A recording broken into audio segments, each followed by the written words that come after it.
I always like the Ian version anyway. I just thought, Wonder why I always dress in black. You never see bright colors on my back. Why does my appearance seem to have a somber tone? There's a reason for the things I got on. I'll wear the black for the poor and beaten down, living in a hopeless, hungry side of town. I'll wear it for the prisoner who's long paid for his crime. He's there because he's a victim of the time. I'll wear the black for those who never read or listen to the words that Jesus said. About the road to happiness through love and charity. Why you think he was talking straight to you and me? We're doing mighty fine, I do suppose, in a street good line and cars and fancy clothes. Just so we're reminded of the ones who are held back. Up front there ought to be a man in black. And I'll wear it for the sick and lonely old, for the reckless ones whose baptism left them cold. I'll wear the black in the morning for lives that could have been. Every week we lose 100 fine young men. And I'll wear it for the thousands who have died, believing that the Lord was on their side. I'll wear it for another 100,000 who have died, believing that we all were on their side. But there's things that never will be right, I know. Things need changing everywhere you go. Till we start to make a move, to make a few things right, you'll never see me wear that suit of white. Oh, I'd love to wear a rainbow every day, tell the world that everything's okay. I'll try to carry off little darkness on my black. Till then, I'm the man in black.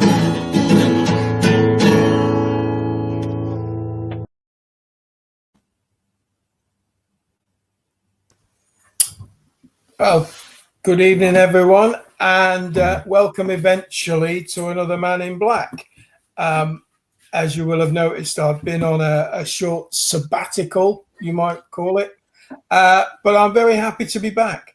I'm very happy to be back amongst those who I consider to be some of my best friends, and I'm talking about Alex and Ian. Alex and Ian, who put up with me as much as they do, but now we're back again, back in black, you might say. I'm sure that's a song by somebody. Was it AC/DC or somebody like that? And welcome to everybody who's joining us tonight. And it's been a while since I've said this, Alex, a few weeks, but how are you tonight? Yeah, not too bad. Not too bad. I'm organised tonight, which is a bit concerning. So yeah, Alex sent me a message earlier, which I couldn't quite understand because I've been out all day. But apparently Facebook went down earlier today. I don't know if anybody else noticed that at all, but I didn't because I was busy doing other stuff. Okay, so before we get into our main topic for tonight, there's just a couple of things that I'd like to touch on.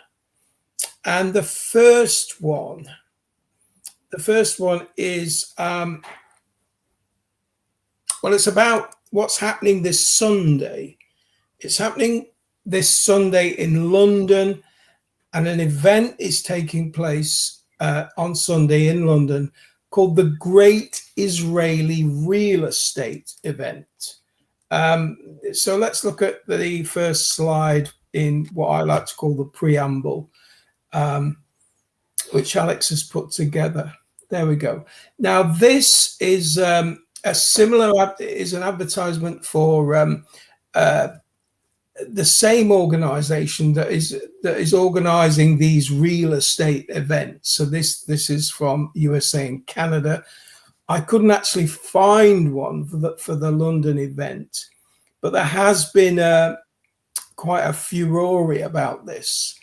Now, this is one of a series of international events, and they're events that are really targeted at the Jewish communities that are living outside of Israel.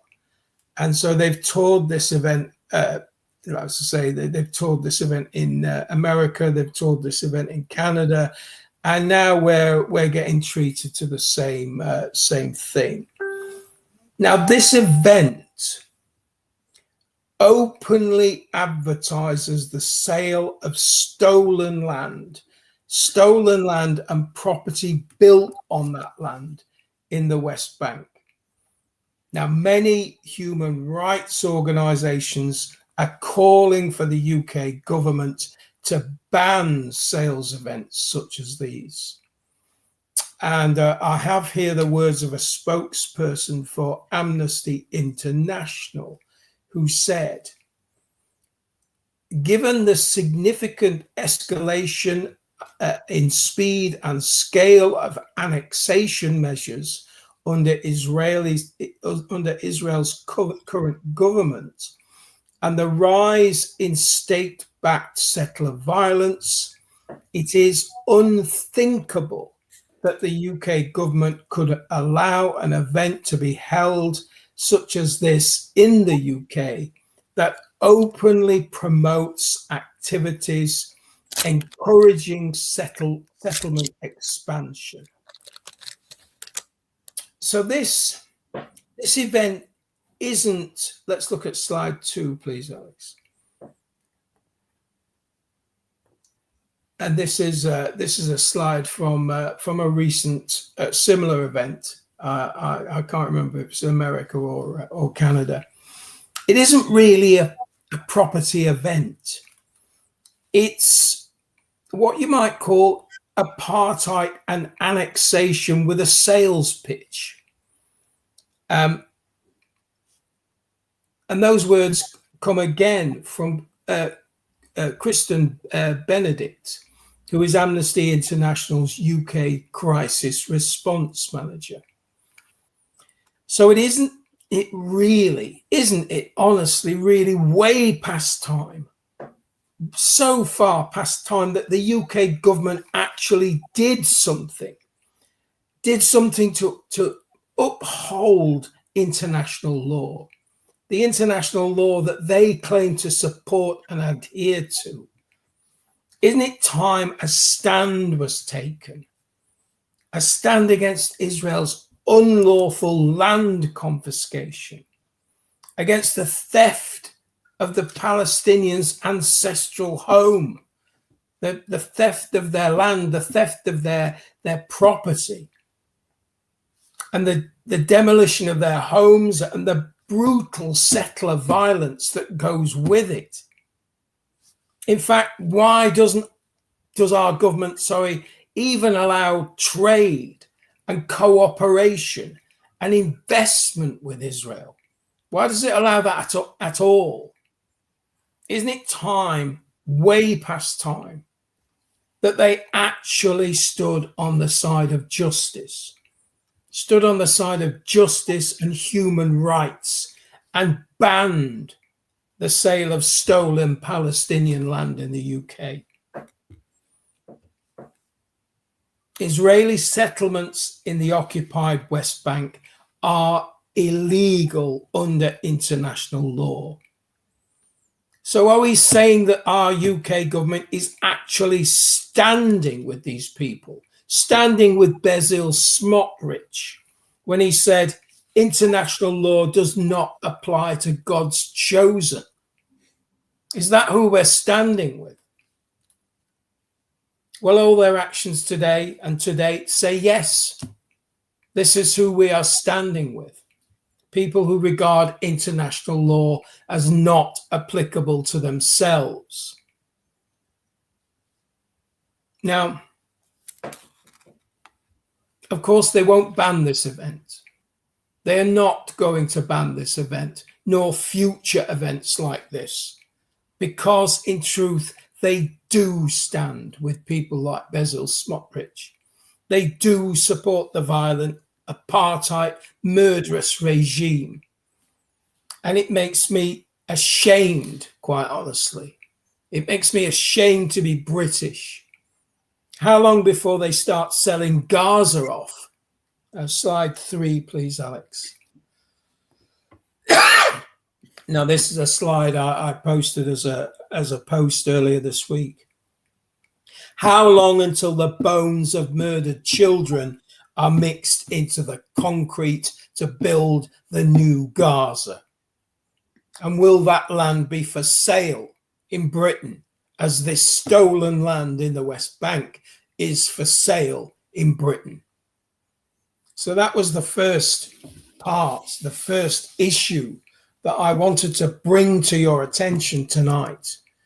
The fact that our government is allowing stolen land in the West Bank to be openly sold in Britain for people to invest in. So the second thing I wanted to mention were the developments that are surrounding the Al-Aqsa Mosque. Now, those of you who have been with us for some time may remember that I reported last year on an Israeli plan to demolish the Al-Aqsa Mosque in order to make way for the building of the third temple, which has been a dream of the far-right Zionist, such as Basil Smotrich and Ben Gvir, for many, many years. Well, it appears that there's been a development in that direction. Let's look at the next slide, please, Alex. Slide 4, I believe. There's the Al-Aqsa Mosque, or at least one side of it. Now, recently, the mosque's been closed for 40 days due to what the Israelis say were safety concerns about Iranian missiles hitting the mosque and the mosque complex. Now, this, of course, is bullshit. It was bullshit when the Israelis said it, and it remains bullshit. The Iranians would never have targeted the mosque complex.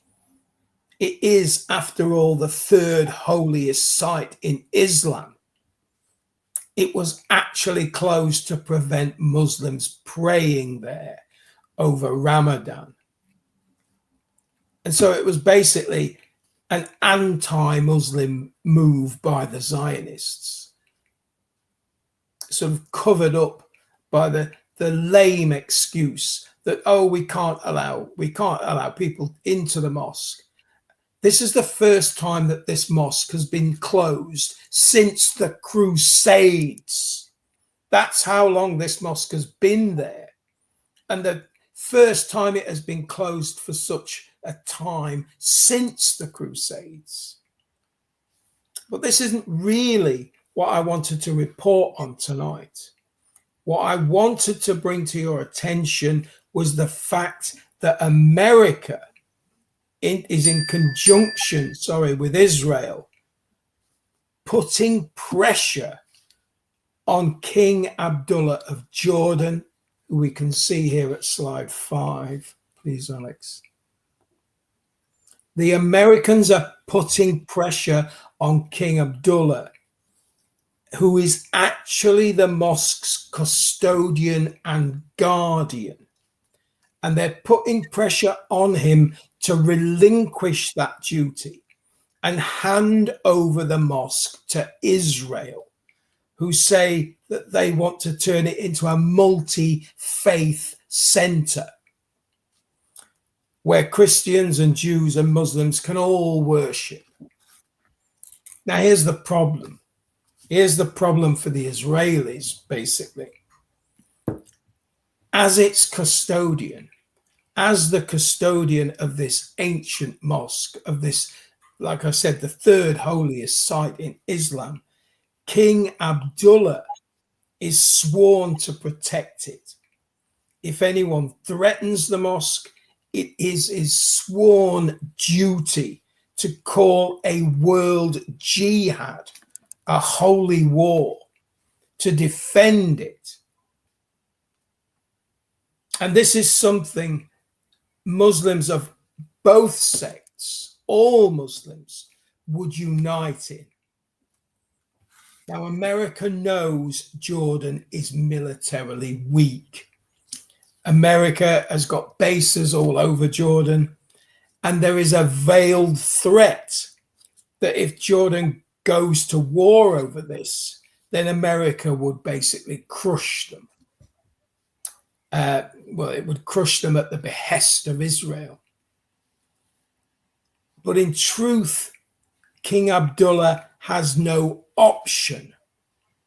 He has no option but to say no, because his faith and the faith of the 2 billion Muslims across the world demands this of him.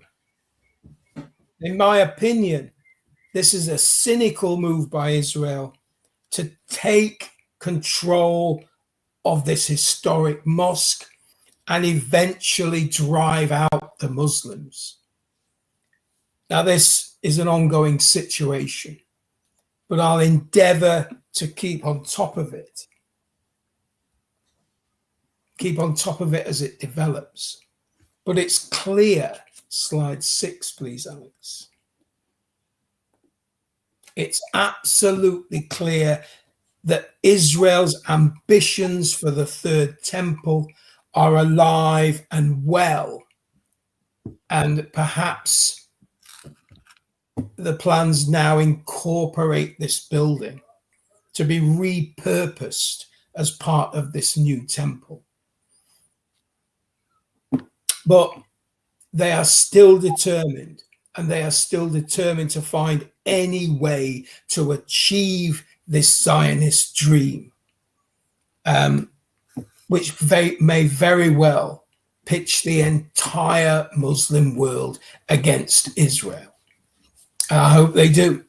I don't want to see war, any more war, for God's sake. But this is a holy site. It has been a holy site for a couple of thousand, 1,500 years. It is not something that Islam will just hand over, give up, and allow basically the Israelis to take custodianship of it. It's not going to happen. So watch this space. We will keep an eye on this situation. Okay. So they were the two issues that have been bugging me this week. Of the many that are out there to bug everybody, perturbers and disturbers. But those two hit home because Israel and all it does is the particular thistle that grinds into me, that grinds into my side. So that's why. Okay. I'll leave sort of discussion and commentary on that if you want to do any of that, Alex, to the end. Because that's a strange noise. I'm going to move on. I'm going to move on to my main topic. And I've called this topic the Lebanese jigsaw piece. So tonight I'm going to be looking at Lebanon, obviously, because for many people, Lebanon is confusing. Lebanon is a confusing place, a confusing conflict, a confusing mishmash. Now, news and press articles talk about Hezbollah terrorists. They talk about Hezbollah terrorists hiding in terror tunnels, terrorists hiding in terror tunnels, attacking Israel and Israeli forces in what is often portrayed as just another aspect of Islamic terror.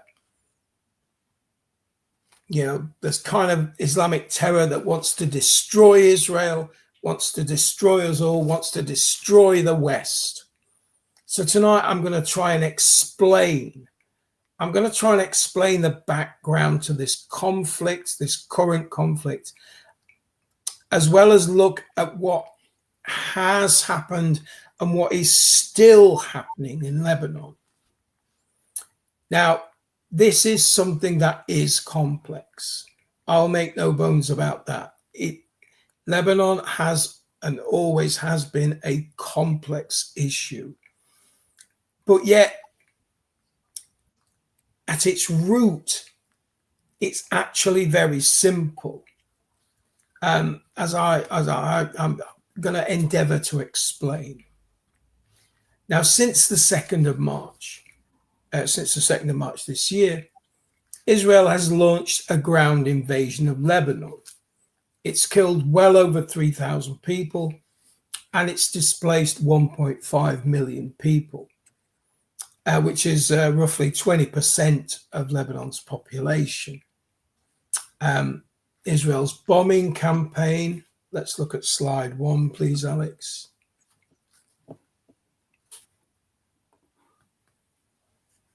There we go. This is the city of Tyre, the ancient city of Tyre, one of the most ancient cities in the world. Israel has destroyed villages, it's destroyed towns, and it's destroyed large areas of Beirut. It's bombed hospitals and apartment buildings, religious sites, schools. None have been spared. And then in addition, the IDF have moved in to finish what the bombing started, what the bombing had left behind. And the Israeli army have been destroying whole villages in a campaign to ensure that there is nowhere left for the Lebanese displaced population to return to. And here we can see at slide 2, the IDF engaged in some of this activity. Okay, so the IDF are finishing the job. What the bombing has started, the IDF have moved in to demolish with explosives, demolish with bulldozers, with tanks, just flattening everything.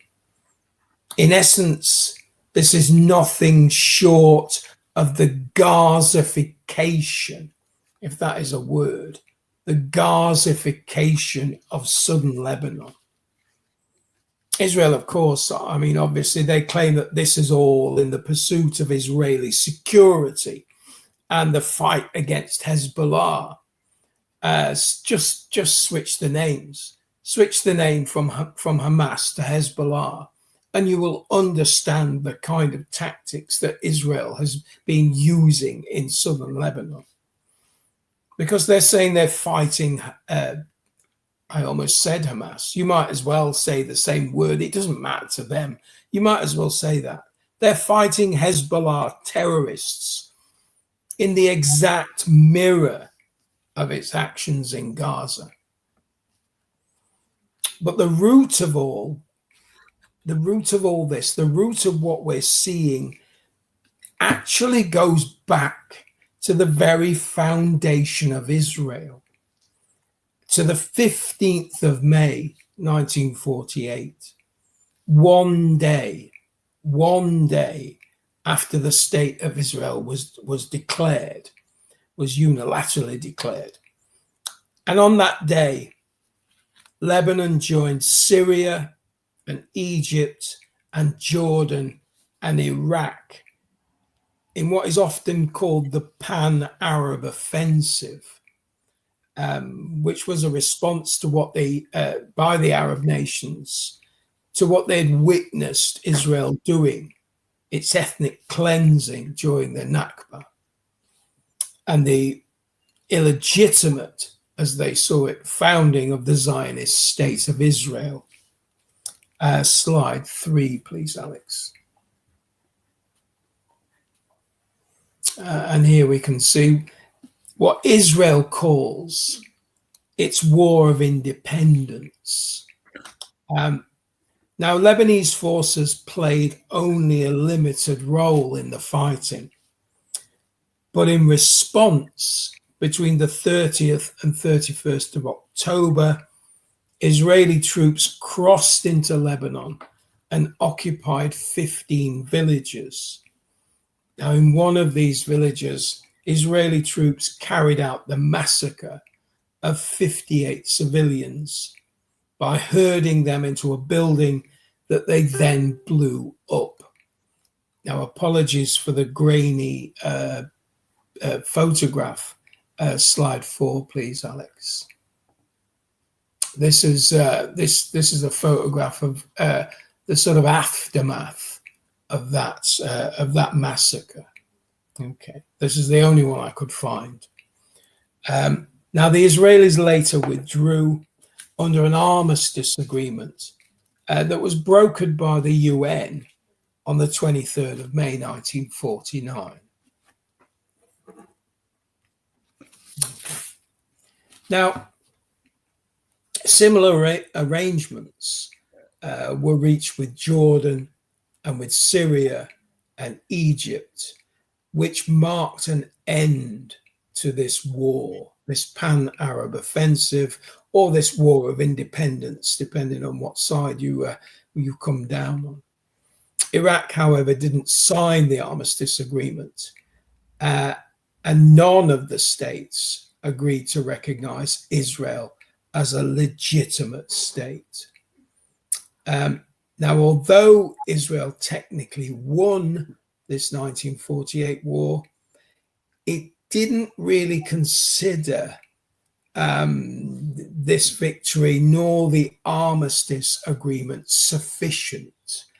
And it withdrew from that agreement that it had signed once it had been recognized by the UN and admitted as a member state on the 11th of May 1949. So their agreement did not last very long. As soon as they considered that they were now a legitimate state, they cancelled the agreement they had with Jordan, Syria, Egypt, and Lebanon, and also Iraq.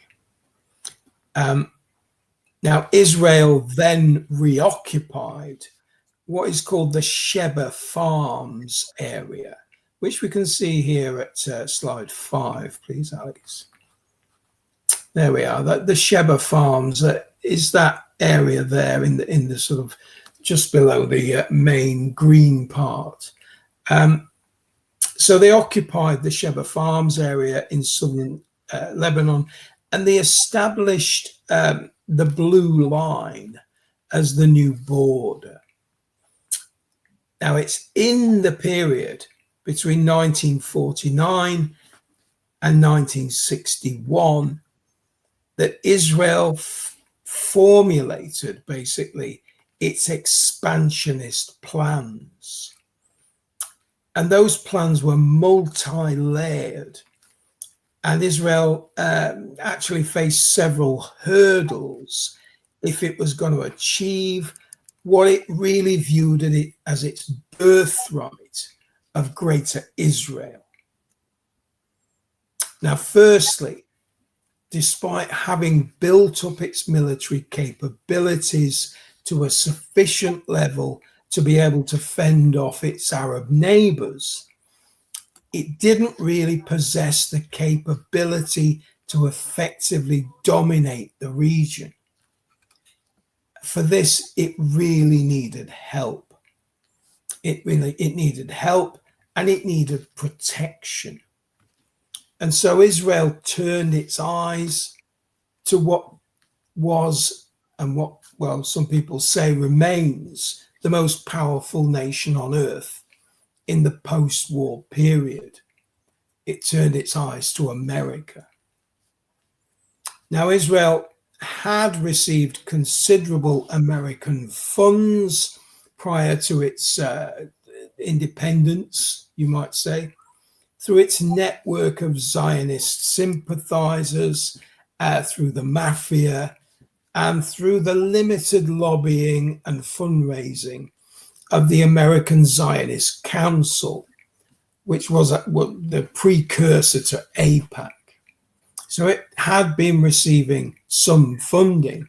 It had been receiving arms for its armed struggle. And I've gone into this in programs about the sort of history of Israel, how the mafia and the CIA colluded in order to get arms into Israel. However, successive US presidents had been quite cool on Israel. Truman and his administration had not supported Israel before its foundation. Eisenhower basically continued this, although funding was increased. And then John F. Kennedy was openly suspicious of Israel and its lobbyists, who were now AIPAC, because AIPAC was formed in 1953. And Kennedy considered AIPAC to be foreign agents. Now, Kennedy was also opposed to Israel's nuclear ambitions, but despite this, Israel went ahead with its planning and preparations. And in 1961, it had formulated military plans to attack Egypt, Jordan, and Syria, but not at this stage Lebanon, which it considered basically was too weak to intervene and so could be left for a later date. It was too weak to intervene in any significant way, the Israelis considered. Okay. Now, to do this, however, as I said, it needed America. It needed America firmly on its side, and it needed a president who would support and arm it. And there was just such a potential man waiting in the wings in the form of Lyndon B. Johnson, Kennedy's vice president. And here we see Lyndon B. Johnson at slide 6. Johnson was a Christian Zionist, and he was the perfect man for the job in Israel's eyes. Okay. But there was one stumbling block. He was just the vice president. What they needed to do was to rid themselves of the troublesome Kennedy. Slide 7, please, Alex. Now, once this troublesome man was removed and Johnson was sworn in, everything changed. AIPAC was free to massively expand its lobbying, and funding for Israel increased. And in that same year, 1963, Israel decided to add Lebanon to its plans. Now, by 1967, Israel had built up its military forces enough to initiate what is called the Six-Day War, which it deliberately provoked. It deliberately provoked the Six-Day War in order to lure Arab states into attacking it. Slide 8, please, Alex. Now, I would have to do an entire program on this, and I have covered it in some ways, but it really does deserve its own program, even though this period lasted, say, as I say, 6 days. But this is undoubtedly the truth. It is undoubtedly the truth that Israel provoked this war. And Israel's massive response saw all of the Arab states defeated and resulted in huge territorial gains for Israel, as we can see from this map. All of the red areas that you can see there were Israeli gains in this 6-day war. And most of them Israel still holds, with the exception of the Sinai Peninsula. But we're going to come back to that shortly. Now, the defeat of the Arab states in 1967 led to the creation of the Palestine Liberation Organization. It was out of the 1967 war that this organization grew. It was essentially an umbrella group of Palestinian factions that were committed to the liberation and reclamation of their former homeland. And by 1971, Lebanon had become the home. It had become the PLO's main base of operations. And from Lebanon, it launched sporadic attacks on Israel from the south of the country. Now, the PLO also forged alliances with Lebanese political parties.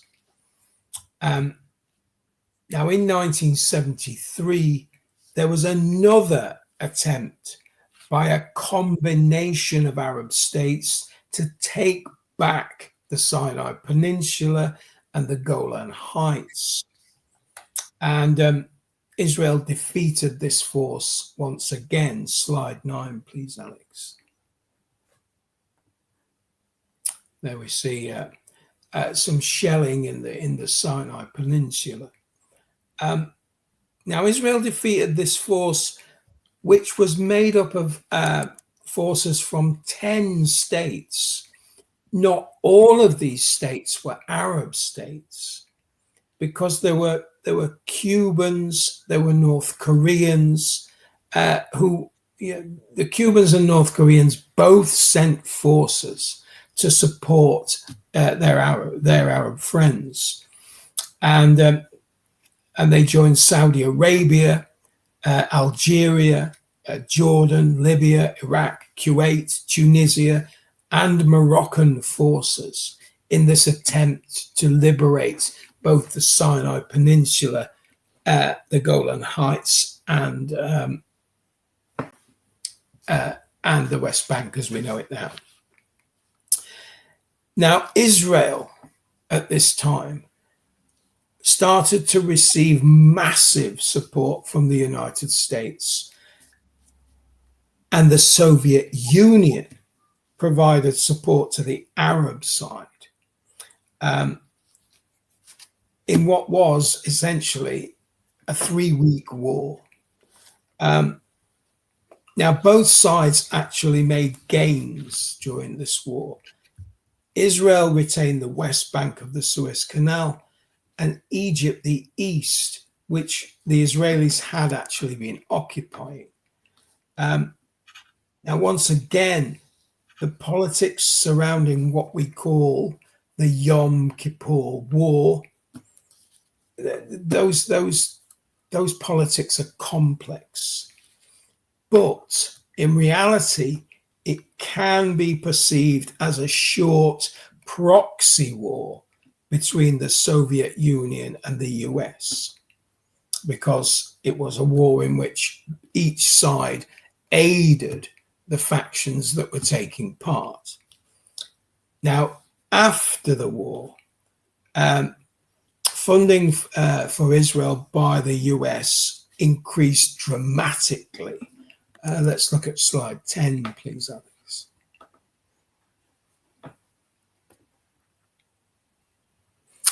And if we can see somewhere along that line, obviously it's in 10-year blocks, but we can see that funding increased after 1973 there. So we're probably in the middle there. We're looking at 73, 75, 74, 75.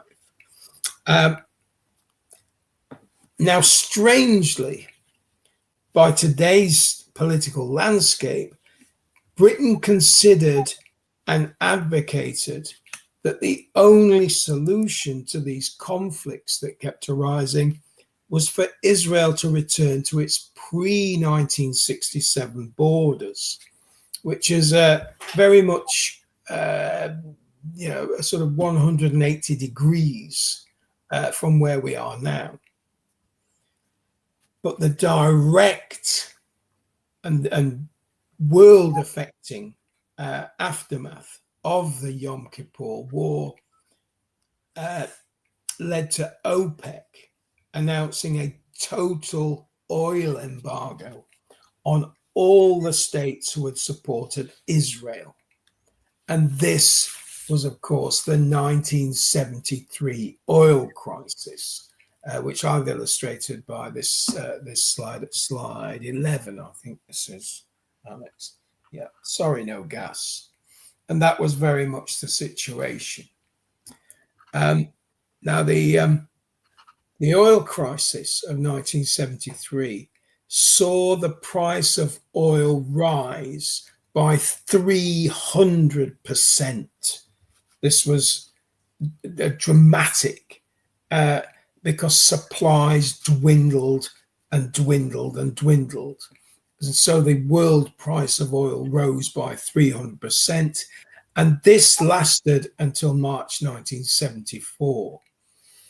And it also nearly led to America invading Saudi Arabia. America came very close. There were large sort of sections amongst the chiefs of staff who said the only solution to this was to invade Saudi Arabia. But that never happened. And there was a sort of complex series of negotiations, which I'm not going to go into. But eventually, OPEC agreed to turn the tap on again. Now, the reason I'm laying all this out in what hopefully are a simple and understandable terms is essentially to locate Lebanon within the jigsaw of both geopolitical history and as part of a much wider and deeper story, one in which Israel has been both the focal point, but also one in which it has basically exploited tensions, exploited loyalties, exploited weakness and divisions in order to further its aims and its ambitions. So now let's return to Lebanon, because we've arrived at 1975. And 1975 was the start of the Lebanese Civil War. Now, although the Lebanese Civil War, which I have covered in a previous program, although it was complex, it was a complex conflict between shifting factions and with shifting allegiances. But it was, in essence, another proxy war. It was, in essence, another proxy war between the United States and the Soviet Union, who both used Lebanon to basically square off against each other, to have another conflict. much in the way that Ukraine is now being used as a proxy between NATO and Russia. Similar, typical proxy war. However, the differences in the very, very diverse country of Lebanon was split mainly along religious lines. And these tensions, these religious tensions, had in fact existed. They'd existed from during the French Mandate period, and when the French slide 12, please, Alex. Yeah, so this is a kind of look at what was Greater Lebanon, which was the French Mandate, and how they divided it up. And as I said, these areas were very diverse religiously. There were 18 different religious groups in Lebanon. Now, when the French left and the Lebanese had become independent in 1943, the Maronite Christians, who the French had been supporting during during the Mandate period, they basically took over. Although there were some concessions because parliamentary seats were allocated to Muslims, and they wrote into law that the president by law was to be a Christian, the prime minister by law was to be a Sunni Muslim, and the speaker of parliament was to be a Shiite Muslim. So there was an attempt to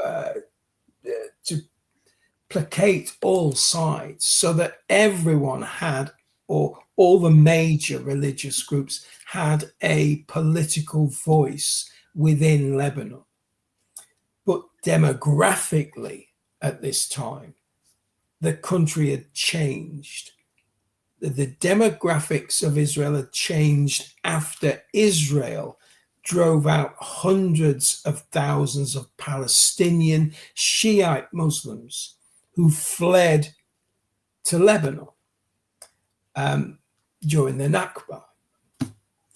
Now, in 1948, there had actually been an attempted rebellion in Lebanon, when the country's Muslim population had tried to force Lebanon to join the United Arab Republic, which isn't something many people really know about today, because it was an idea similar to the sort of nearest thing you can call it is an idea similar to the European Union. And it was initially founded between Egypt and Syria, who both wanted Lebanon and all the other Arab countries to join. Now, the president at that time was a man by the name of Camille Chamon. Let's look at Camille Chamon here at slide 13. And this crisis was so,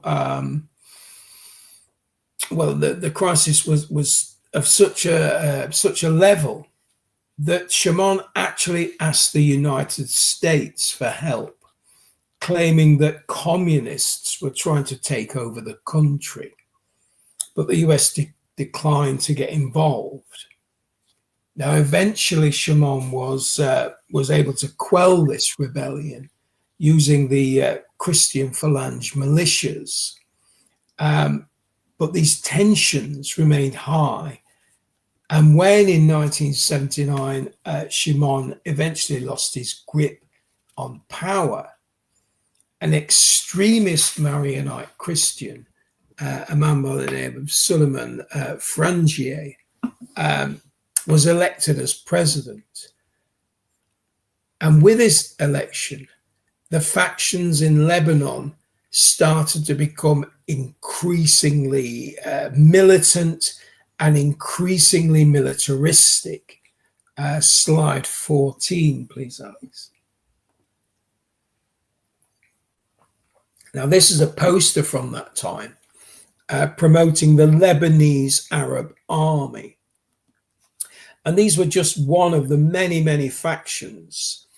The factions were all divided along religious grounds, and there were the fundamentalist Christian factions, such as the Lebanese Front, the Lebanese Christian Phalanges, who we can see here at slide 15. So see these, some of the, sorry about the Getty thing. These are some of the Christian militia. Also the South Lebanon Army and the Army of Free Lebanon, which was actually a splinter faction of the Lebanese army. So that they were some of the Christian factions. And now Israel aligned itself with these Christian factions.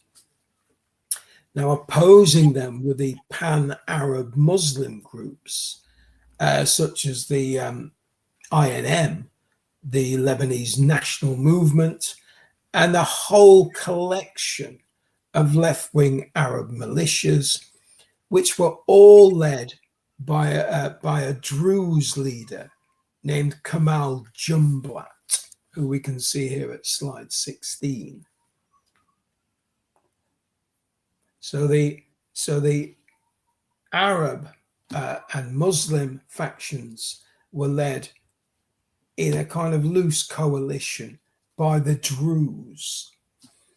And arms and support for these groups came from Iran, from North Korea, and from the Soviet Union. As I said, this was essentially a proxy war.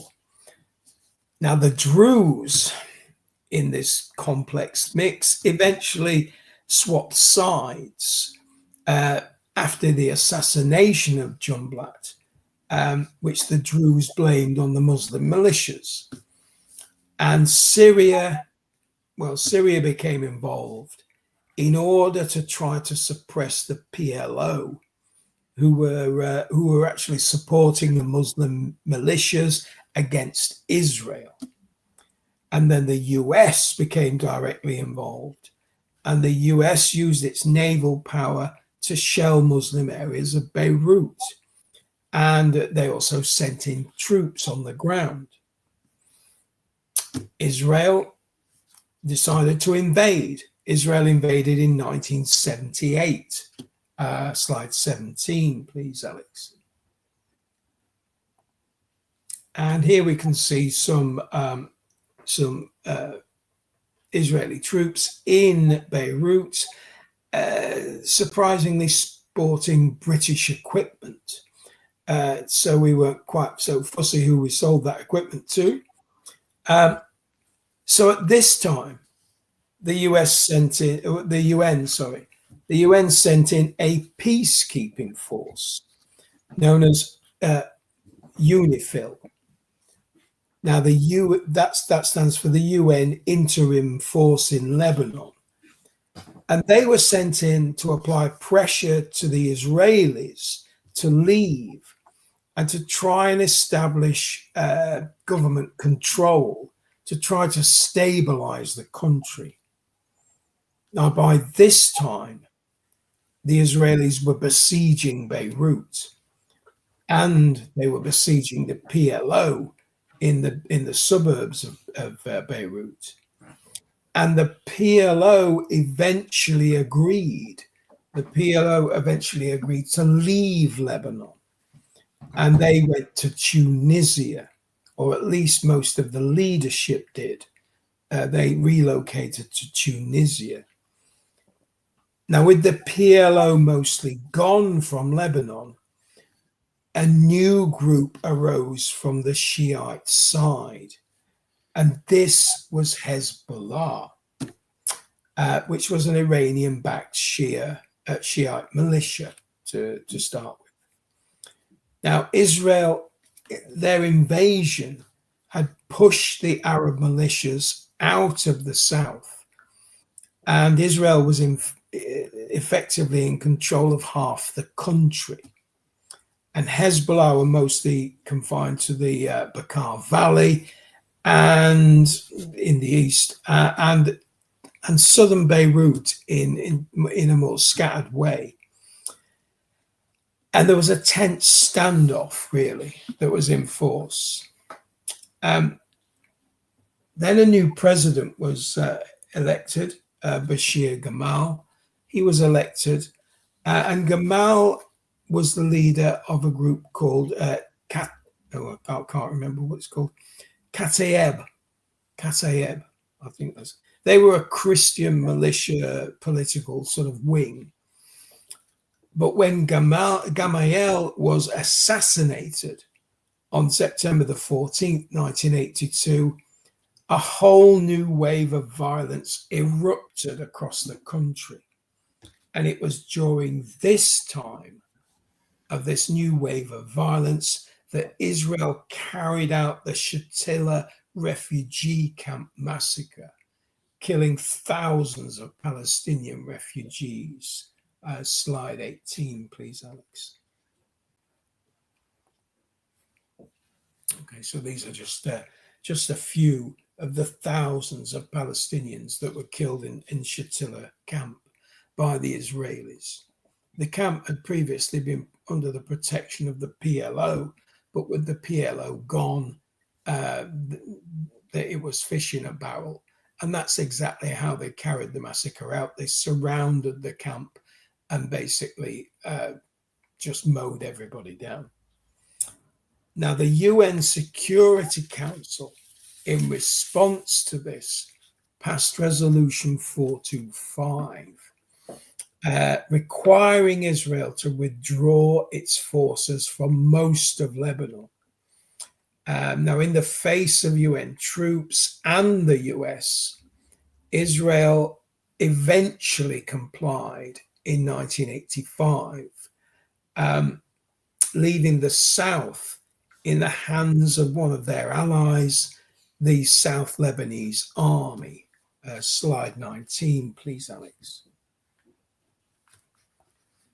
So if we look at this map, this was the extent of the Israeli occupation in 1982. And as I said, they began to withdraw under pressure from the UN and from the US, and all the time harried by Hezbollah. They began to withdraw in 1985. Okay. However, they didn't retreat fully because they retained a strip of territory along the border, as well as the Shaba farms. Now, this became what was known as the security buffer. Now, Syria, which itself, as I said, had invaded Lebanon, then went on effectively to control Lebanon until about 1990, when the war officially ended through a series of complex negotiations. But Hezbollah did not take part in these negotiations. Hezbollah, as I mentioned, was formed in 1982 in response to the withdrawal of the PLO and to Israel's invasion. And Hezbollah started to intensify its guerrilla campaign throughout the 1990s, targeting Israeli positions in the buffer zone and those of the Israeli proxy militia, the South Lebanese Army, the SIA. Now, the Lebanese Army, not to be confused with the SLA, the South Lebanese Army, were also present in South Lebanon. And they were there ostensibly trying to keep the peace between Hezbollah, between the SLA and Israel. But it was a fruitless task, and they withdrew in 1999. Israel itself withdrew in 2000, mainly because of pressure from Hezbollah.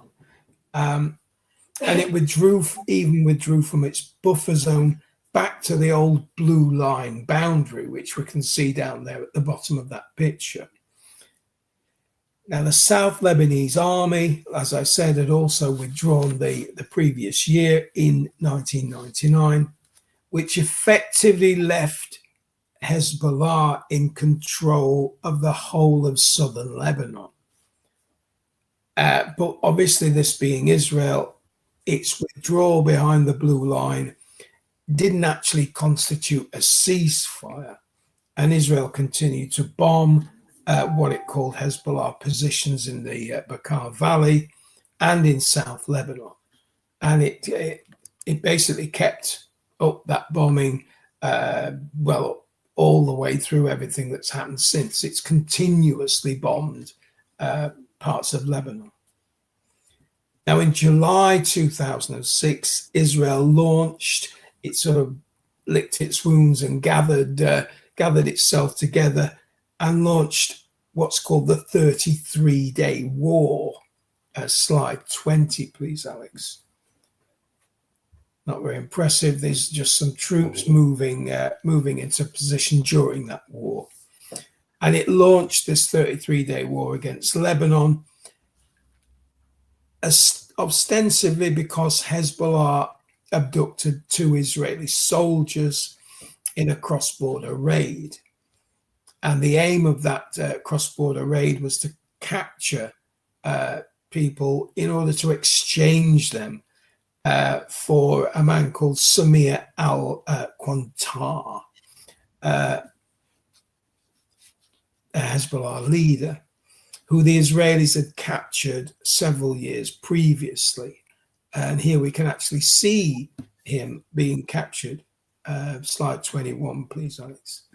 There he is, being taken into custody by the Israelis. Now, the war included a ground invasion, and this ground invasion killed around 1,200 Lebanese, mostly civilians, and the Israelis lost about 160 soldiers. Now, once again, this war ended under UN Security Council Resolution 1701, which established a cessation of hostilities and actually expanded the size of the UN peacekeeping force, UNIFIL. Slide 22, please, Alex. It extended that force to maintain the truce. And that resolution 1701 also called for all non-state armed groups in Lebanon to disarm. And this has been Lebanon's stance. This has been the stance of the Lebanese government ever since. It has maintained this, the position that Hezbollah should disarm, in line with this UN Security Council Resolution 1701. Now, the air campaign and the ground invasion that started in March this year, however, demonstrated to the Lebanese government that their opposition to Hezbollah has been misguided. At the start of this current invasion, it sent in the army into South Lebanon to protect Christian villages from what it called the threat of Hezbollah fighters taking over them or taking refuge in them, and so risking being bombed by the Israelis. Like I said, in that way, it hoped the Israelis would spare these villages from destruction and attack. But this has not been the case whatsoever. Israel has actually ordered all civilians living south of the Litani River and now the Zaharani River to leave. Slide 23, please, Alex. It has not spared Christian villages. It has not spared these villages from destruction. Slide 24, please, Alex. So currently, the only force that is fighting to stop this invasion, to stop this takeover of southern Lebanon, the only force that is fighting is Hezbollah. And these are the people all the Western governments call terrorists. But in all areas under Hezbollah control, all 18 of Lebanon's diverse religious communities and groups have gone unmolested since 2000, when they effectively took over the south. Now the question, and this is many people have posed this question. The question that has been asked since this current invasion began is, why have Lebanon not used its military to oppose Israel in their takeover? Let me have a drink.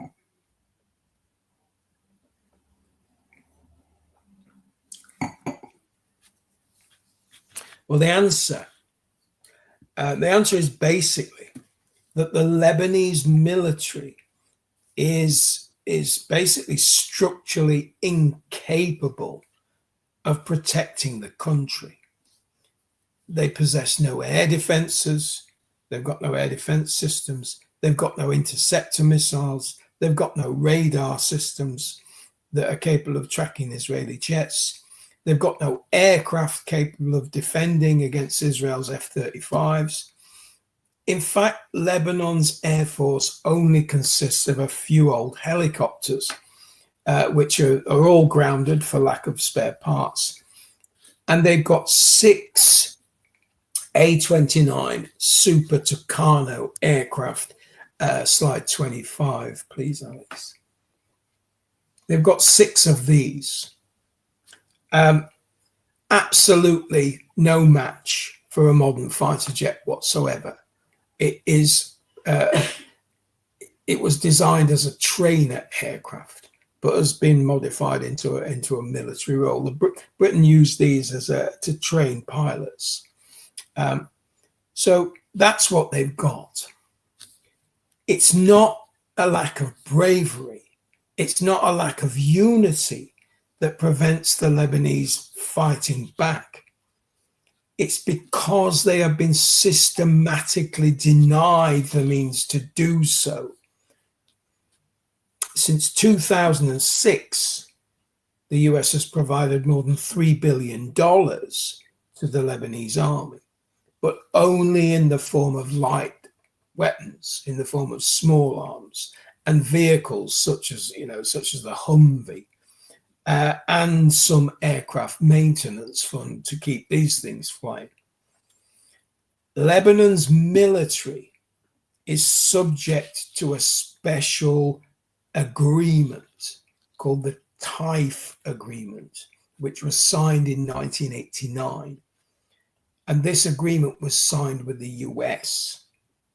And this agreement basically places a ceiling on Lebanon's ability to acquire military equipment in order to ensure what's called the Quantitative Military Edge Agreement that the US has with Israel, which means the US is committed to ensuring Israel will always be a stronger military force than any of its neighbors.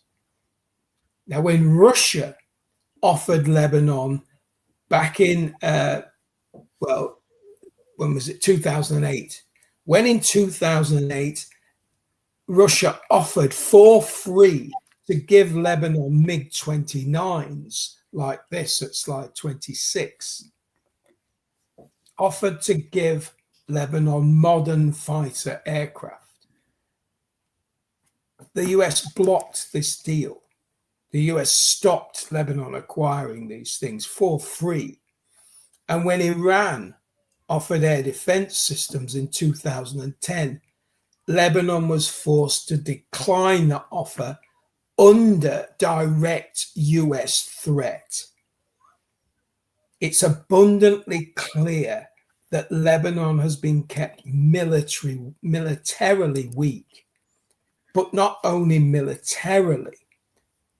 It's not only militarily that Lebanon is weak.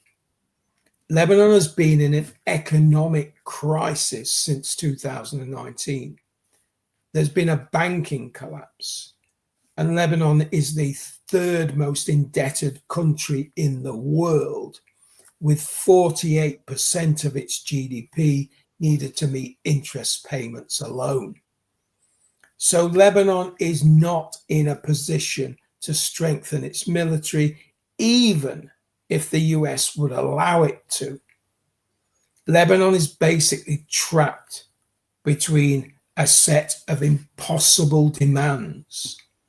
The US and Israel demand that it disarm Hezbollah, but Hezbollah are militarily stronger than the Lebanese army, and they are effectively Lebanon's only defenders. It has been told repeatedly, Lebanon has been told to trust diplomacy, but do absolutely nothing while its country is being bombed. It's told Israel only wants to neutralize the Hezbollah threat, while the Israeli government, openly says, in the words of its education minister, Yoav Kish, who's here, we can see this creature at slide 27. One of Israel's ministers has openly said, there is no difference between Lebanon and Hezbollah. We will crush Lebanon and it will be no more. So Lebanon is expected to listen to this and yet be told, you must crush Hezbollah. You must fight Hezbollah. Now, in closing, or sort of closing, let's come right up to date, because Lebanon may just be about to become the center of yet another proxy war. Much more support has been recently coming from Iran. Basically, the only country that's been supporting Lebanon's resistance fighters. That country is the only country supporting the Hezbollah who are taking on the IDF. Iran has stipulated one of the conditions of the ceasefire it negotiated with the US was that Israel stop bombing Lebanon. Now, the Americans have denied that this was ever the case, that this was not. But Iran has stated time and time again that this was one of the conditions of the ceasefire. And of course, Israel has not complied. It has not complied with the ceasefire, and it has continued. Slide 28, please, Alex. It had continued since the April ceasefire agreement to bomb Lebanon. Israel's bombing of Beirut on the 7th of June, however, was the final straw. It was the final straw for Tehran, who launched missiles against Israel in retaliation. And of course, then Israel responded with its own missile and drone attacks. Now, as I was kind of putting this together earlier in the week, this exchange had ceased. But then there was another exchange when the Americans said that one of their Apache helicopters was downed by Iran over the Straits of Hormuz, and this has been a bone of contention. At first, Iran didn't claim that they did it. The Americans said that they did. Then there was all sorts of stories about this drone getting wedged in between the pilots and the lucky escape, and this whole story, which is reminiscent of the the downed F-15 pilot. Was he a pilot? Wasn't he a pilot? Was he? Who knows? That it's very difficult in this fog of war to decide. But Iran seems to have now finally admitted that they did down this helicopter, a helicopter like this one at slide 29. But what the hell was this helicopter doing flying over the Straits of Hormuz in Iranian territory? It's a legitimate target, and the Iranians struck it. Okay. Let's look at slide 30. Okay. Now, the one important development that has come out of this latest exchange is that Iran has actually threatened to invade Lebanon. It has threatened to invade Lebanon in support of Hezbollah if the Israelis continue their push northwards, which they seem determined to do. And if it continues to bomb Lebanon, if it continues to bomb Beirut, and I don't see this as an empty threat. The Iranians, much like the Russians, are not in the habit of making empty threats. You can, if they say that they are prepared to invade Lebanon in defense of the Lebanese people alongside Hezbollah, then I would believe that. I believe what they say. But this actually may very well be what the US and Israel want in a sort of reversal. It's difficult, very difficult logistically for Iran to do this. It's far easier for both the US and Israel to engage Iran in Lebanon than it would be to engage Iran on Iranian soil. And optically, the way this looks would play into Israel's, claim of fighting terrorists and those that support them. And while it seems increasingly doubtful that the US would put boots on the ground in Iran, I believe this wouldn't be the case in Lebanon, which could basically be framed by the US as a war for the liberation of Lebanon from the evil forces of Iran and the terrorists Hezbollah. And of course, far from liberating it, it would probably destroy Lebanon. It would probably destroy this small country, which is only about the same size as Devon and Cornwall. And let's just look at that at slide 31. When we talk about Lebanon, and here you can see Lebanon superimposed on Britain. This is the size of Lebanon. It's a very, very small country. And a conflict involving the Iranians, Hezbollah, probably the Americans and the Israelis would devastate this country. Of course, Israel wouldn't care about that whatsoever. A war between Lebanon, in Lebanon, so it would most likely depopulate it, which would suit their ambitions absolutely fine. But all this mostly hinges on the US willingness to commit its forces, because Israel would struggle to take on a combination of Hezbollah and Iran. It struggled to take on Hezbollah. So with the backing of Iran, with the actual physical support of Iranian troops, then Israel would stand no chance. Now, I can only speculate. on the likelihood of this happening.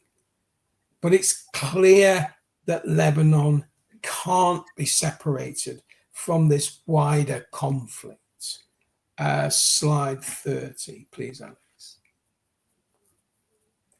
Lebanon is and will remain an important jigsaw piece in the region, a key piece in the Israeli expansionist ambitions, and a key piece in the resistance to those plans. So that was my pottered history of the complex web that is Lebanon, ending on the latest round, you might say, the latest push by Israel to yet again take over Lebanon, and the reactions to it. Okay, I hope you gained something from that. There would be an awful lot more to say. As I said, Lebanon's history is complex. It's interwoven with so many other things, so many disparate groups, so many political machinations. But Lebanon, it is a piece in this game. It's something that Israel definitely would like to acquire. It is a stepping stone onto perhaps Turkey. It's an important jigsaw piece, as I said, as is Syria, as is Egypt. It's a game that's being played on multiple fronts by Israel, but it's a game I consider that the Iranians could put the absolute kibosh on, because at this point I think Iran is very high in the minds of America. It's very high in the minds of Israel, because it can actually resist. It can actually defeat Israeli forces. It can scare off the Americans. The Americans would be very foolish to invade Iran. Very, very foolish indeed. However, the Americans may commit, as I said, to invading Lebanon if the Iranians could be what you might call lured into invading Lebanon. Bearing in mind how I laid out how the Israelis have lured their neighbors into wars before, this is a very real possibility. So we're in that kind of wait and see. But Israel is inexorably pushing northwards. I very much doubt that they will be satisfied with stopping at the Sahani River. I think they will push on to Beirut. They may very well then decide to push on all the way through Lebanon. As the education minister said, we will crush it. Lebanon will be no more. Okay, so that was my take. That was my comeback after my after my sabbatical, you might say, and I hope that you gained something from it. Okay, so I'll leave it there, Alex. Okay. Not used to talking for this long. I've got a sore throat. Well, I did get used to talking for this long, but a couple of weeks off and it becomes sort of like more challenging again. It's like anything. The longer you put something down, the harder it is to pick it up again. So you've got to get back on the horse. And I intend to get back on the horse. So there we are. Yeah. Any comments on perhaps some of the first stuff on this great great Israeli property sale? I find that sickens me to the stomach. On nightly, you can log on the internet, or if you so desire, watch the TV, and maybe you might get some of it.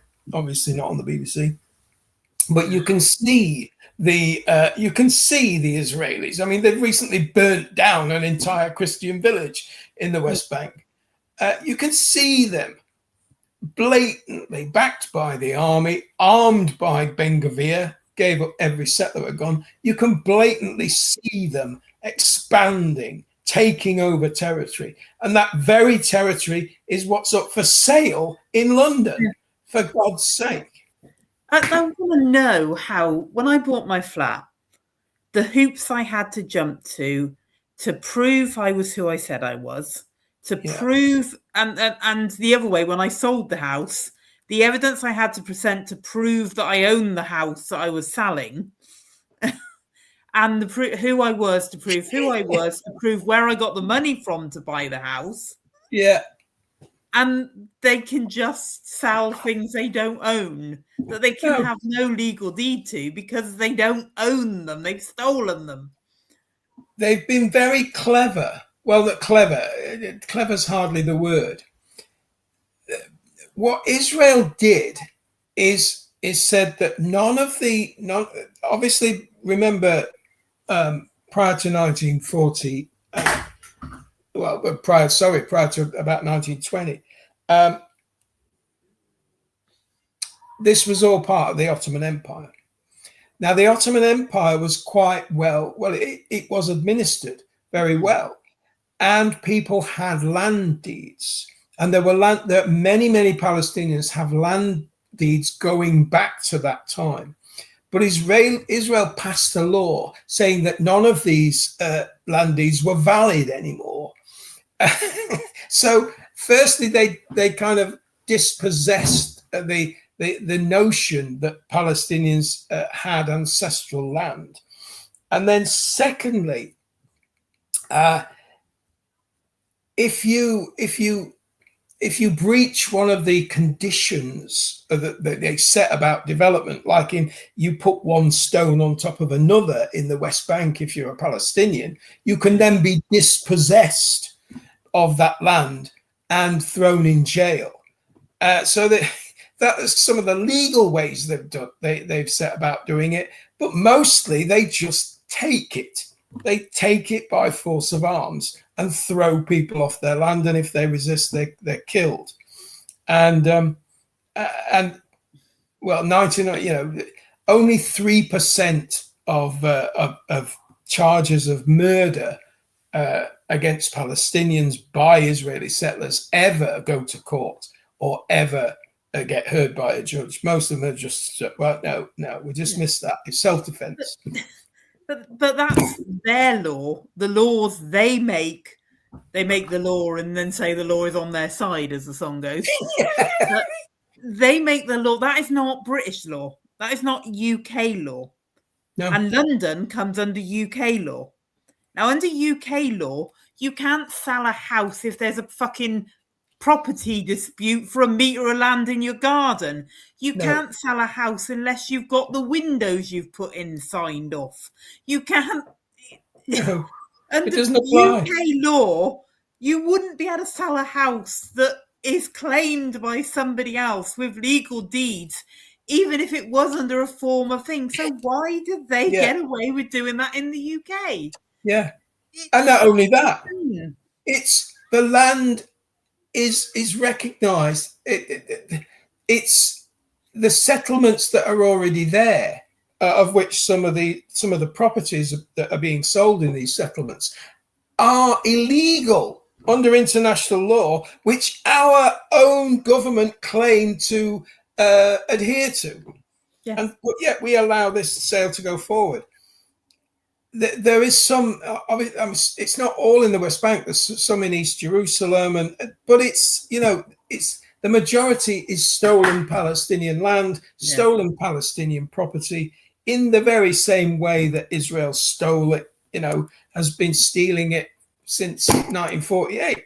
They've continued to steal and throw out the very people that welcomed them in, the very people that gave them shelter. I mean, there are many stories of Palestinian families taking in Jewish refugees when they arrived on boats from Germany. And there are also many stories of those very same refugees deciding, just locking them out of their house and saying, go away now, like, this is ours. That's what happened to a lot of families. They steal it. There's a famous thing with the guy in the West Bank saying, well, when it's pointed out to him that you're stealing this land, he said, well, but if I didn't take it, somebody else would. So that makes me just, So this is the situation, but it's appalling. It's abominable. It's you can understand it happening in America because obviously that's America, but Canada, I don't know if I've had these events in Australia, but yeah, and it's all aimed at sort of Jewish communities in order to get them to move to Israel, because a lot of people have left Israel. It's hemorrhaging people, so they need new blood. They need new people. So to answer one of the questions, Robin said they have bomb shelters. Something doesn't add up. The amount of weapons Iran has. Why is Israel still standing? Because Iran. It's Iran attacking Israel, not Israel attacking Israel. If Israel were attacking Israel, it wouldn't be standing because they're genocidal fuckwits. But the rest of the world tries to hit military targets. They don't go all out to hit civilians. The global majority don't go out for hitting civilian targets all the time, completely bombing tents and apartment blocks, schools and hospitals. There is an element of obviously if someone flattens your apartment blocks, then you have every right to retaliate by doing the same. But for the main part, Iran has concentrated on hitting both American bases and Israeli military and military infrastructure targets. I'm not saying they won't hit and they haven't hit, but they don't go to decimate an entire country. You know what I mean? It's not. It's the same. It's the same argument that people put, and I imagine who's put it to you originally will be somebody supporting Israel.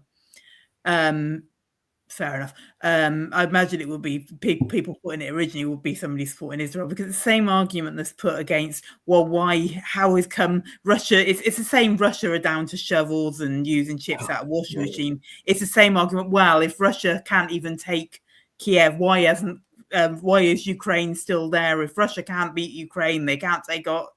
At the same time, we're supposed to believe they're going to invade the rest of us, mind you. But Russia could have took Kiev if it wanted to. They could have done, but they see the Ukrainians as brothers in some ways.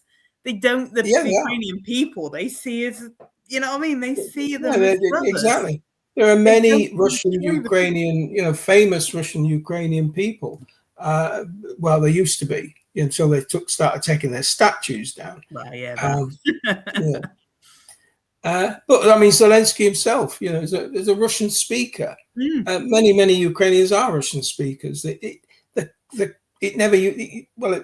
the Soviet Union, it was one country until it wasn't, until it was hived off because of some mad idea. But we're not going to that. But yeah, ethnically, they are the same. They're the same people. They're the same. They are brothers and sisters. So it is a family dispute in many ways. But yet, as I mentioned in the case of Lebanon has been the battleground of at least 2 proxy wars. And that's exactly what we're seeing in Ukraine. It is a proxy war between NATO and Russia.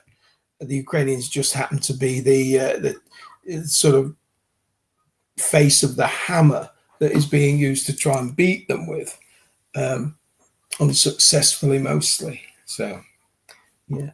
Now, the second story, the sort of second preamble, I find that deeply disturbing yet again, because it's well known, and obviously we've reported on this before, that the Israelis would like to demolish, or that originally the idea was to demolish the Al-Aqsa Mosque. Well, that would immediately set the entire Arab world aflame. They would be attacked by every Arab country that they're surrounded by. Every Muslim country would be against them, would probably send forces against them. So they've come up with this cynical plan that was, well, what we could do is turn it into a multi-faith center where all faiths, and in some way this is a cynical attempt to try and bring in the sort of Christian sympathies of saying, well, yes, we all ought to be together, we all ought to worship together, we are after all from the root of Abraham, and we should share our but there are plenty of churches and there are plenty of synagogues. You don't need this to be a multi-faith center. It's completely and utterly cynical. And the pressure that's been put on King Abdullah of Jordan to comply with this and give up his custodianship of this mosque is extremely shady, because much like Lebanon, Jordan has been kept weak militarily. Remember, we're talking about the quantitative edge that America maintains for Israel. And Jordan has many American military bases within it. And you wonder why they are there. Obviously, they're facing against Iran, but that doesn't necessarily mean that they wouldn't turn on Jordan if it didn't comply. And that is the kind of veiled threat that the Americans have been using to say, well, you really ought to do this, because it would be a shame if the Hashemite monarchy collapsed, wouldn't it? It would be wouldn't it be a shame if somebody fomented a revolution in your country? That would be awful, wouldn't it? Yeah. So, that's the kind of, and obviously that is the tactics that have been used. It was tried obviously in Iran, but failed, and it's been tried successfully and unsuccessfully time and time again. And I think that's probably one of the veiled threats, because the monarchy in Jordan has always really been on a knife edge. It's never been a popular monarchy. It nearly fell under the PLO. The PLO almost took over Jordan because, once again, because of the huge influx of Palestinians, changed the demographics of Lebanon, much in the way that it changed the demographics of Jordan. In the same way that it changed dramatically the demographics of Lebanon, a huge influx of people. But whereas the Jordanians granted most Palestinians citizenship, so they became Jordanian citizens, Lebanon really kept them at arm's length and never really gave them the same rights as Lebanese citizens. So there was always, a kind of bubbling tension there. But again, I think, that's a long-winded explanation of saying there is a sort of, obviously they couldn't use the Palestinians, but the Hashemite monarchy have never been popular, and they've always been on edge about possibly losing their power. So I think that's the card they're playing. Whether or not the Americans would actually go to war with Jordan over this, I'm not certain. But it's one of those, But I think it's more of the case of, it would be a shame if the monarchy fell. Wouldn't it? Shame. There is something wider going on, though, because it's not the only religious site they're seizing.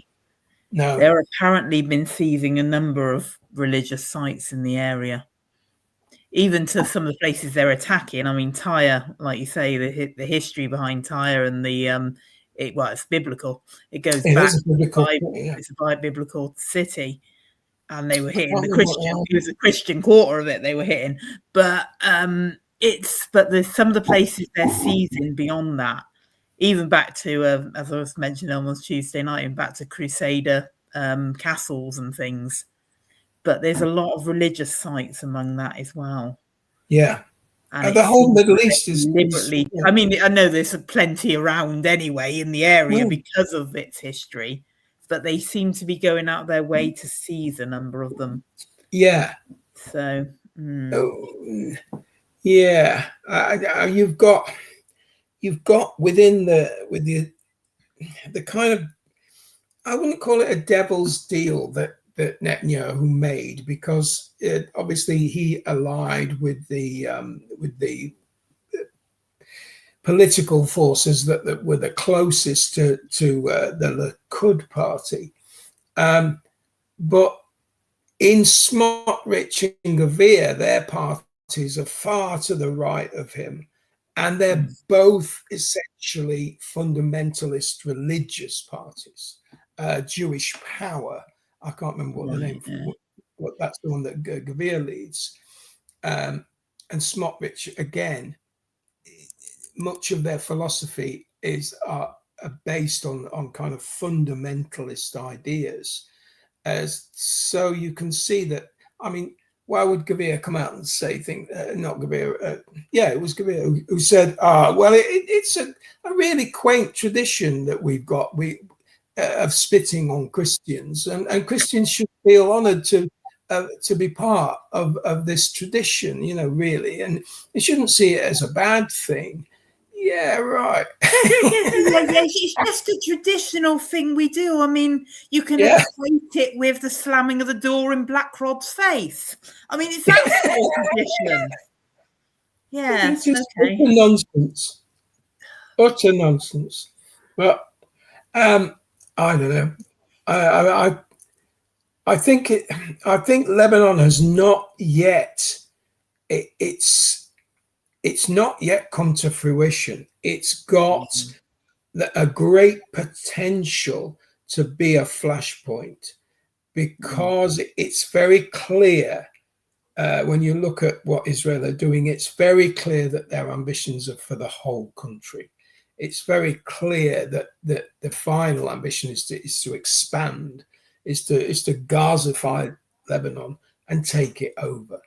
And obviously, and it doesn't matter how far north they push, it's always you see that school, that hospital, that disabled children's center riddled with tunnels, riddled with Hamas tunnels. Well, show us the tunnels. We've blown it up now, we can't. They never show you these tunnels. They never show you these arms caches. They never show you any Hezbollah that they've killed. Then it's exactly what they did in Gaza, and what they're still. I had an argument with a fuckwit the other day that saying, oh well, if Hamas was not still in control of Gaza and still fighting the IDF, still killing people, I said, well, all right, well, name me an incident where Hamas have attacked anyone since the ceasefire. Well, they intend to. It's their intent to. Fuck off, idiot. You keep bombing refugee camps and bombing tents in some kind of justification for against something that the resistance doesn't really exist anymore. I told him, I said, look, there were recent elections, and Hezbollah and Hamas didn't take part in them. Exactly, they didn't take part in them because they're not interested in peace. They're not interested in politics. All they want to do is kill. They weren't allowed to take part in them. They're not allowed to hold power from the ceasefire. No, they can't hold power. But oh god. Anyway, but this is the frustrating maelstrom that I feel like I'm constantly in. And recently it was just one of the things that started to really get on top of me. And I just need to I was dealing with another crisis, which I won't go into, but I really needed to clear my head. And so that's one of the sort of background to why there were other reasons. But again, I won't go into it. But I am really glad to be back. I am really glad to be participating again, because for the plain and simple reason is that I can't keep this shit inside. I cannot not say something, and everyone needs it. I mean, otherwise I'd just be in the comments, and what I've got to say is far more than a few words on, which, and I appreciate everyone who does comment, don't get me wrong, but we need to speak out. We need to lay this out. We need to expose what Israel are doing. We need to expose their hypocrisy. We need to expose the lies. We need to keep doing this. And little by little, it is working.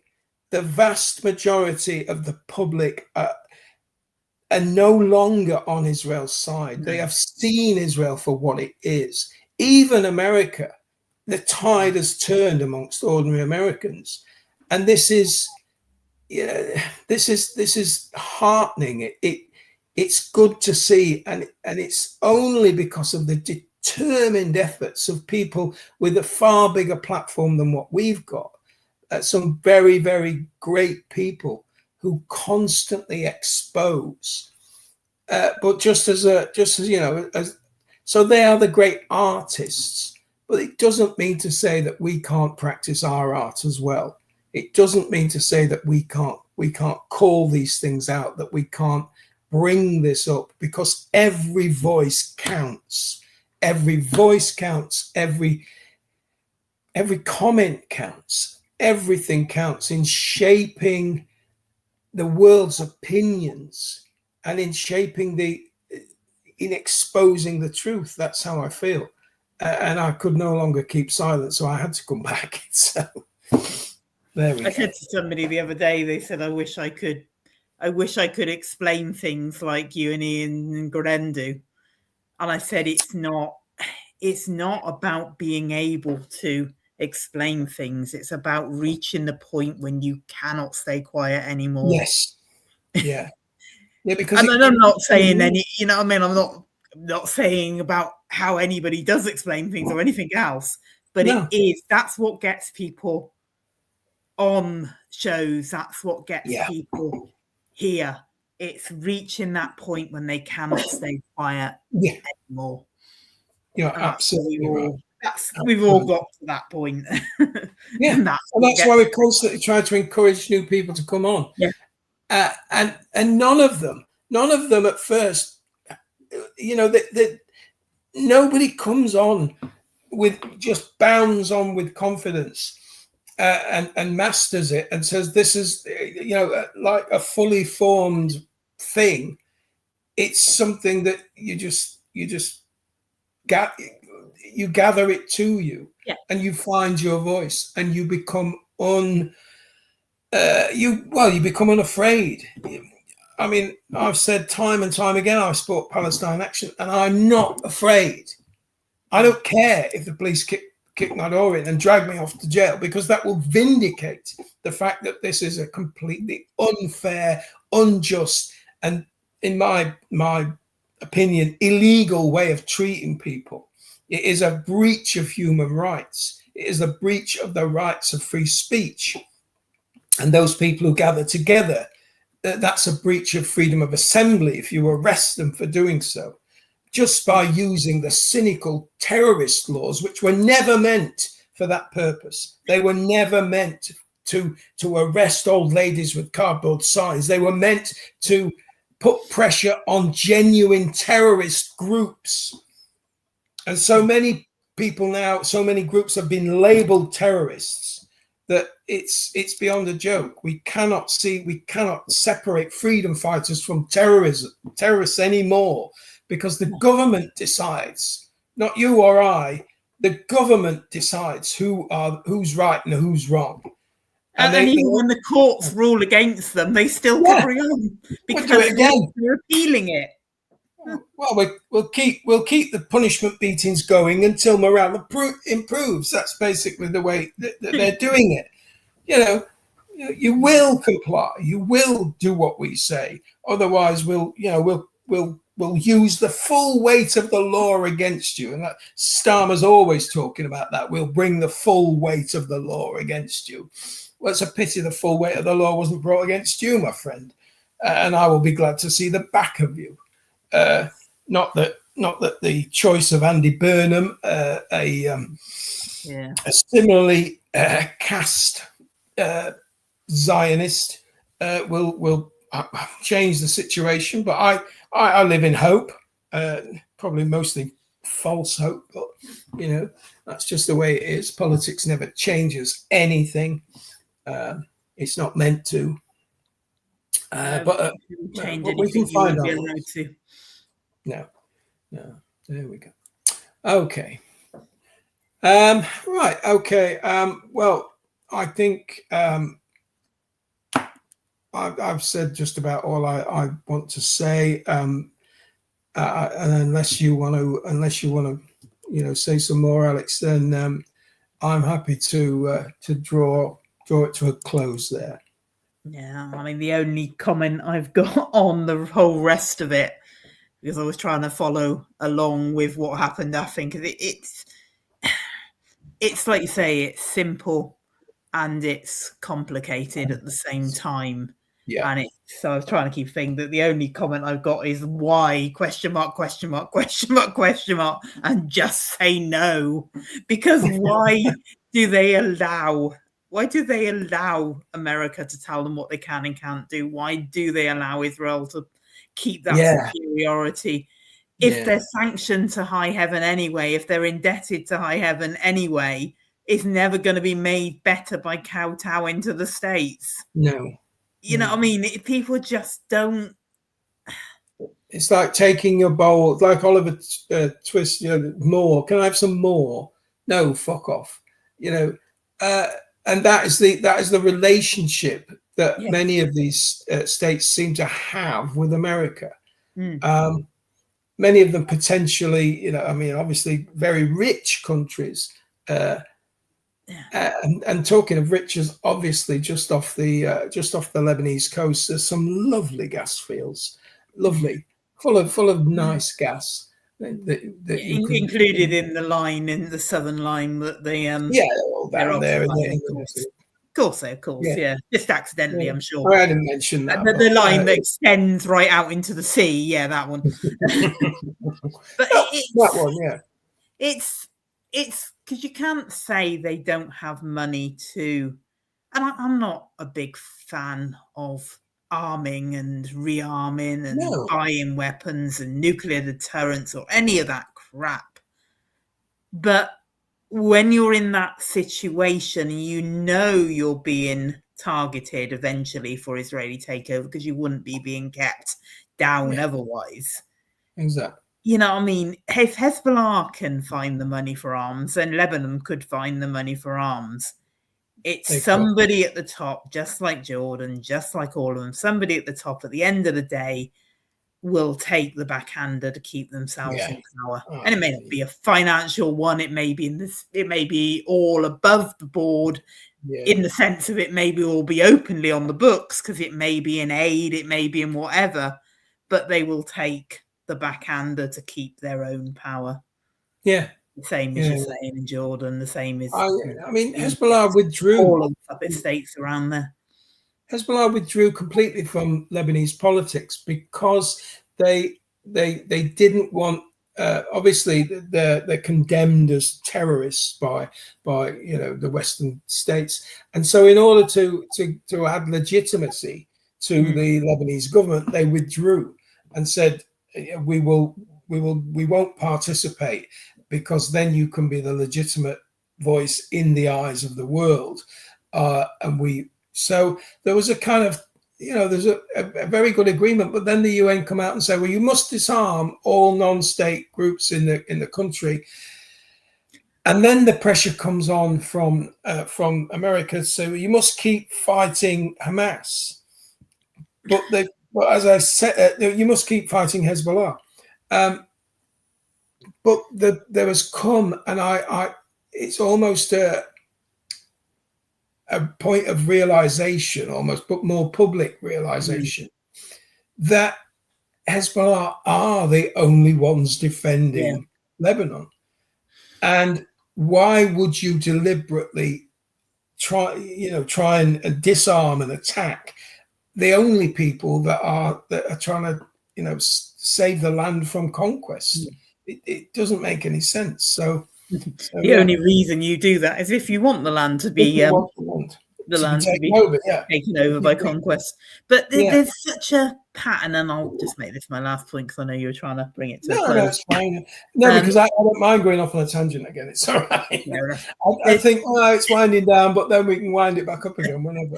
There's so much of a similarity. There's the same things over and over again. I mean, how do you get the same scenario over and over again unless it's a plan and a copybook almost being run? Like, for instance, you start out with a conquest of an area, like the whole land being taken over or part of it being chopped off and taken over. And you start off with the whole land, the whole area being controlled, like after was it the 6 Days War, or after the one when they had the whole of after the Lebanese Civil War, after the Lebanese Civil War, and they controlled the whole area. And then you have the people, the legitimate military of that area that was actually raised to fight to take their own lands back as an actual military defense force, effectively a militia that was taking the area back. And even as they pull back and they only keep they only keep parts of Lebanon, you suddenly recreate a total narrative that paints what was originally very clearly a freedom fighting force as terrorists. And forevermore, because you've got 1984 and you've got the Ministry of Truth, those terrorists then become terrorists, but they weren't always terrorists. They were originally an official force within that battle, an official force to try and take a country back. But you rename them as terrorists once you've got part of keeping hold of the bits you keep hold of, those parts of Lebanon. You brand the enemy as terrorists, and history rewrites it for you. Yeah, and that rewriting is rewritten yet again every time there's a newspaper article, every time there is a TV article. It's always the terrorist organization Hezbollah hiding in their terror tunnels. The regime, this regime, that regime. Nobody ever talks about the American regime or the British regime, because it's language, and language is powerful because language alters perception. Language indicates in which way you are to kind of officially view this. And when it's constantly repeated, terrorism, and I've said long ago, and you heard me say before, that I've argued with people, well, by that metric, the French resistance, the Marquis, would be terrorists because their country had been invaded and they were fighting against the invaders, and therefore that makes them a terrorist organization. But yet, we gave them medals, we lauded them, we armed them, we supplied them. They were useful terrorists. Whereas, oh no, these are Islamic terrorists, and Islam bad. Big cross, look there in the box, Islam bad. Therefore, they're bad. The people who are supplying them are bad. The people who don't speak against them are bad. It's all one big cabal, the axis of evil. And that's the way we're supposed to fucking view this. and it just winds the hell out of me, to be honest. It absolutely just it does. But yeah. I thought you were going to slip into the 6 counties then. I'm sure you are. I was intentionally slipping into 6 because I'm seeing the parallel. I'm seeing a massive parallel because unless you really start looking into it, when you really start looking into the history of Ireland, you see a very big. You see that history is again different to what we were always taught and what we were always brought up. Because when you look at the history of the IRA, traditionally it wasn't a terrorist force any more than Hezbollah necessarily was. And then just seeing the same picture again and again, it started out effectively as a legitimate militia. If you consider the fight for independence as a legitimate fight, you have to consider it traditionally as a legitimate militia. Now, I'm not condoning moving into a terror campaign necessarily. No. I'm not saying that's necessarily the way to act or anything else. But they've rebranded those later actions and those later terror actions to be the entirety of the history. Yeah. And it's not the entirety of the history. And until you start looking into the history of the country, you don't realize that. And they've done the same with Hezbollah. They've done the same with Hamas. And the story is very similar as well. It's a story of occupation, military occupation, and settler violence. It's just the same. It's the same story. It's the same story, but framed in a similar way. Tell me Israel wasn't a plantation. Yeah, exactly. Were they not planters? Yeah, they came there, didn't they? Yeah. There we go. Okay. Must be someone. I'm not sure. Oh, sorry. Who's sponsoring this shit? No one's sponsoring this shit. This shit is the truth. This is coming from what do you mean sponsoring? I don't know. Unless I'm reading this wrong. I don't know. I think you might be. I think there's been a long conversation. Sorry. I apologize if I'm picking the middle of a conversation. I just I haven't been following all of it, but right. But I think there was a bit about being them in the octopus and people like that. Right. Okay. Hidden hand and things like that. Comments in it, so that's why I think it's not entirely. I don't think it means us. Right. That's okay then. I'm being a bit hypersensitive, so that's all right. That's all right. We'll do that. You don't see the whole conversation sometimes when you see the comments. I'm coming in the middle. Some of it, but if you didn't know exactly, but I thought we were reading it wrong. Yeah, exactly, Angela. History rhymes so well. You see the same themes played out again and again, using the same playbook, using the same, literally the same words, literally the same descriptions, for legitimate causes to be turned into. There is a legitimate, and strangely enough, demographically, Northern Ireland is changing rapidly. I think we may be moving demographically into an era where the ballot box will be the thing that decides the fate of Northern Ireland and the Union in general. I think that time is coming rapidly, but we shall see. We shall see. That would be another entire tangent at the moment. Northern Ireland at the moment. Yes, switch up your comments. It's because I don't pay much attention to the comments, Susan, and I just happen to pick up one sentence, and I'm feeling quite ignited. So I apologise for being a bit oversensitive. So there you go. All right. Okay. And on that note, I think we will draw a veil over it. Before we get into some other conflict and some other injustice and some other parody of bloody right and wrong. There you go. Okay. Okay then. Well, it's Friday evening now. We'll be back on Sunday afternoon at 1:50 with Lone Gunman Rides again. 8 p.m. on Sunday evening with Last Jacobites International. I'll be back at 9:30 on Tuesday with the Gleam in the North. Ian will be on Wednesday at 7 p.m. with Smokem.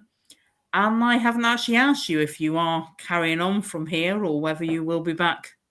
I will certainly be back, Alex. So you'll be back next week? I perfectly intend to pick up where we were.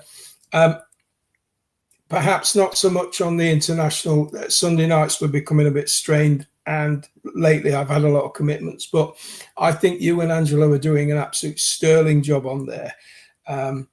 And so for now, I've said, I've made an arrangement with Jackie that I will do this, and I will do the gunman, but perhaps not so much the. I may make an appearance if you'll have me occasionally, but as a regular, I think Angela deserves more Lebensraum, as it were. Perhaps the wrong sentence altogether. She needs room to grow, and I think she is growing very well. I have a very great affection for Angela. So okay. So to finish what I was saying on the timings, we'll be back next Friday at 7:30 with more from the Man in Black. Yeah. So take care, and we will see you soon. Good night. Good night.